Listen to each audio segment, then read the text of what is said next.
Kas notiek, kas svarīgs un kas satrauc cilvēkus Latgolā. Latgolas raidījā turpināja ar telefonu interviju.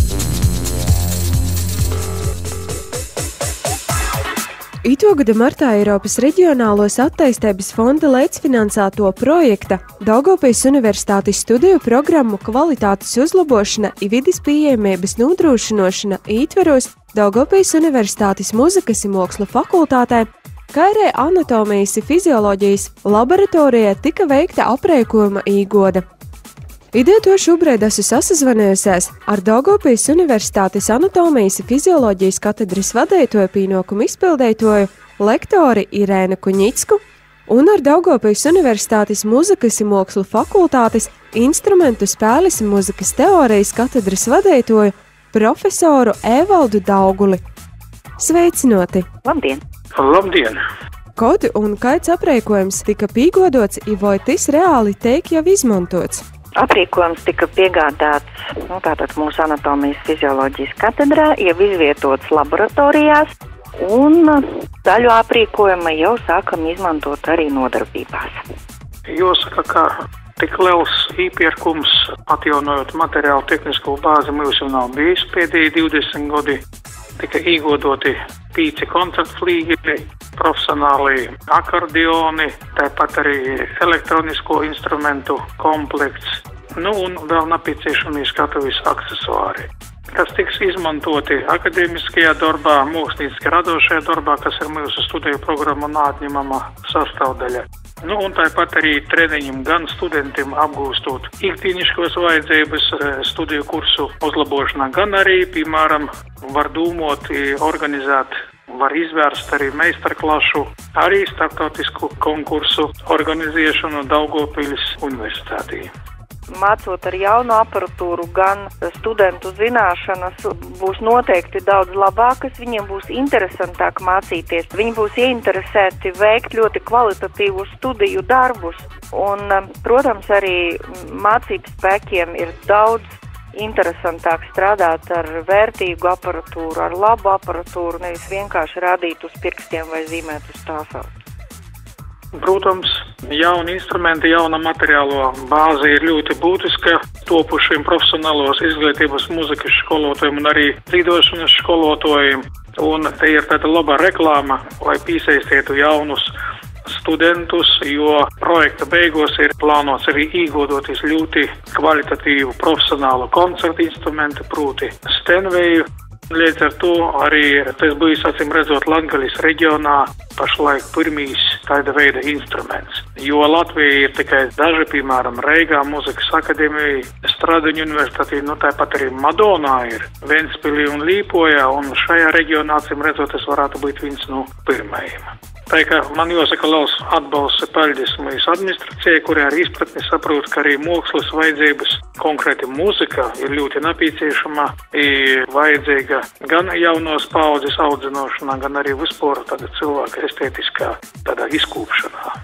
Un nav noslēpums, ko mēs jau visi zinām, ka muzika, piemēram, jau pirms 1000 gadu atpakaļ, pēc Kristus dzimšanas 3. gadsimtā slavens muzikas teorētiķis zinātnieks Boēcīs jau ir paziņojis, ka muzika te ir zinātņa.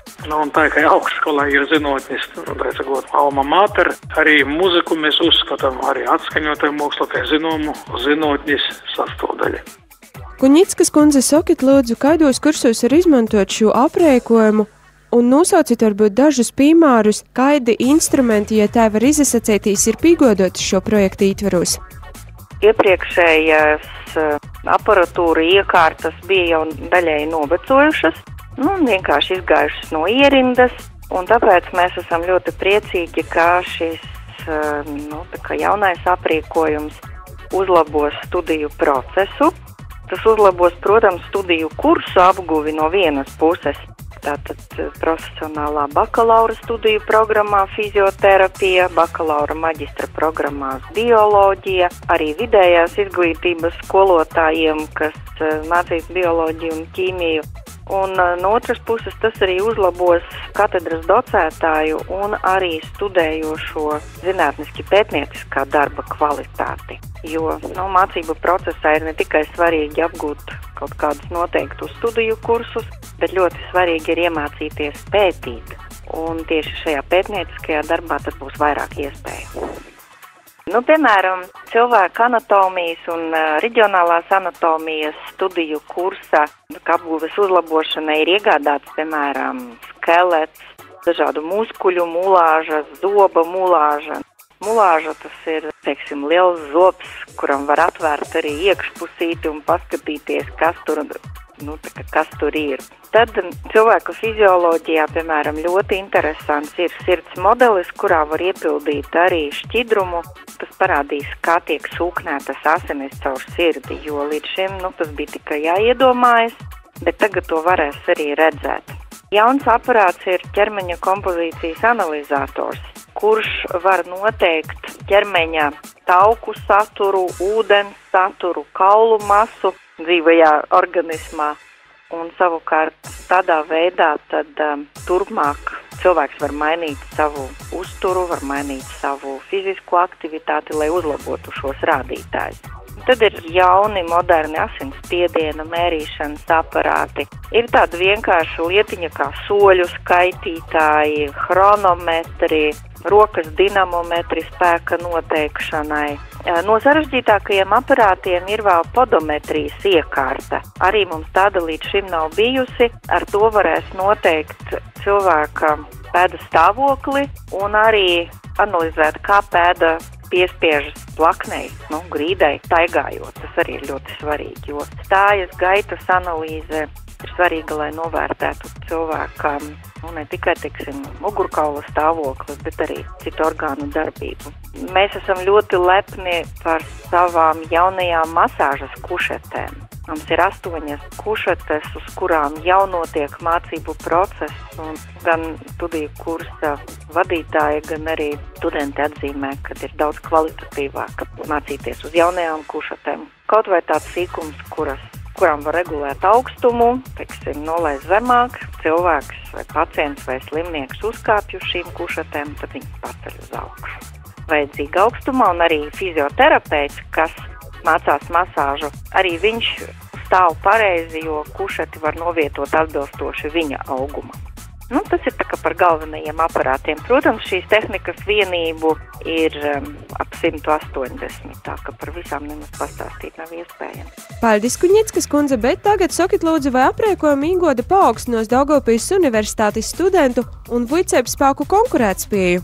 Nav noliedzami viennozīmīgi, jo mūsu studenti, piemēram, tikko mēs šonedēļ notika meistarklasa klavierspēlē, kuru docē Reigas, mūsu sadarbības partneri, Jāzepa Vītola Latvijas mūzikas akadēmijas profesors Juris Kaunciems, un es arī izmēģināju jaunos instrumentus un bija pārsteigts par kvalitāti un vispār par tādu izpēju, ka tagad Daugavpilī būs tāda līmeņa mūzikas instrumenti. Protams, šī instrumenti, kā jau es minēju, un mūsu specialitāte instrumentu spēle, arī topušajiem mūzikas profesionālos izglītības mūzikas skolotājiem, piemēram, klavierspēles skolotājiem vai akordeona spēles skolotājiem, ir nepieciešams kvalitatīvs instruments, kuru jām ir jāspēlē, lai es pārvaldītu, lai es varētu vicēt citus jaunu paudzi muziķu. Jām ir pašam jāprot labi spēlot, jām ir arī jāspēlē, jāzina, kā skaņa eisti pareizi kvalitatīvi instrumenti, Un mēs zinām, ka, piemēram, instrumenta spēle tas ir īmaņu priekšmets, un šos īmaņus ir ļoti miertiecīgi, nepārtraukti, ilgstoši jāapgūst, lai veidotos prasmes, protams, arī zināšanas. Un tad jau nok arī kaut kāda plašāka rezonance, jo arī pašlaik, piemēram, arī visi tī, kuri jau ir beiguši, un starp citu, izmantojot īspēju ar Latgales radēju starpniecību, gribu aicinot visus mūzikas māksla fakultātes pirms 20 un 30 gadiem mūzikas nodaļas, mūzikas fakultātes absolventus uz salidojumu, kurš notiks šī gada 28. maijā. Tā kā laipni lūgti, sekojiet informācijai, kura būs pieejama Daugavpils Universitātes mājaslapā. Bet tomēr atsagrīžoties vai pie sarunas par projektu. Kuņickas kundze, un kā jūs domājat, vai iegūtais aprēkojums jūsu studentus vuicēpspēkus padarīs konkurētspējīgākus salīdzinot ar citām augšskolām? Nē, es domāju, ka arī citās augšskolās, kur māca šīs studiju programmas, noteikti ir aprīkojums.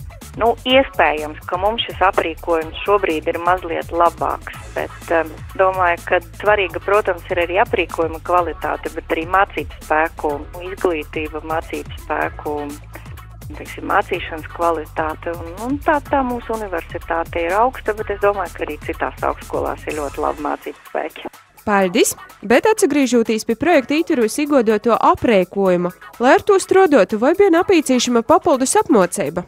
Ir tāds aprīkojums, ar kuru mēs, protams, darboties, bet sarežģītākai aparatūrai tad noteikti vajadzēja mācību spēku apmācību. Tika apmācīti gan mācību spēki, gan arī laboranti, lai tiešām varētu šo aparatūru izmantot pilnībā. Jo aparatūra ir arī tāda, kuru var pieslēgt datoriem, tā ir ar programmām īpašām, tur tiešām ir jāprot darboties, jo līdz šim nebija tāda iespēja. Dauguļa kungs. Skatoties tādi instrumenti, protams, klavīris jau docētājs spēlē daudzus 10 gadu, bet kas saistos konkrēti ar elektronisko instrumentu un arī ar elektronisko mūzikas instrumentu un klases atvēršanu, tur jābūs jaunas mūzikas datorprogrammas, kuras acīm redzot arī būs jāapgūst. Kaut gan docēto jau ir līdz kursā, kas darba ar šo studiju kursu pasniegšanu, bet būs arī papildus jāiegūst šos jaunās zinošanas, jo šos datorprogrammas būs pašas jaunākos, pašlaik, kas ir pasaulī.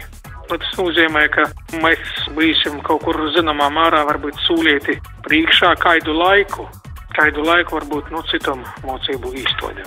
Jo elektronika ļoti otri novacoja, gads 2, 3, 4 un faktiski jau asīt, ka īpalicis šajā jomā. Mēs plānojam arī, ka mums varētu būt arī tāda moza, neliela, varbūt nākotnē arī ierakstu studijā. Tie ir vēl kādi nākotnes sapņi, par tiem es vēl negribētu plašāk runāt. Un vēlreiz aicināju visus mūzikas mākslu fakultātes absolventus 28. maijā uz salidojumu. Mūzikas mākslu fakultātei 40. Kuņickas kundze, Dauguļa kungs, sirsnīgs paldies jums par sarunu. Jūs Latgulas radijas klausētoji tikko dzirdējāt sarunu ar Daugavpils Universitātes anatomijas un fizioloģijas katedras vadītāju pienākumu izpildītāju lektori Irēnu Kuņicku un Daugavpils Universitātes mūzikas un mākslu fakultātes instrumentu spēles un mūzikas teorijas katedras vadītāju profesoru Evaldu Dauguli. Atgādināju, ka Daugavpils Universitātes mūzikas un mākslu fakultāte un anatomijas un fizioloģijas laboratorija sajāmušas aprēkojumu projekta Daugavpils Universitātes studiju programmu kvalitātes uzlabošana un vides pieejamības nodrošināšana ietvaros.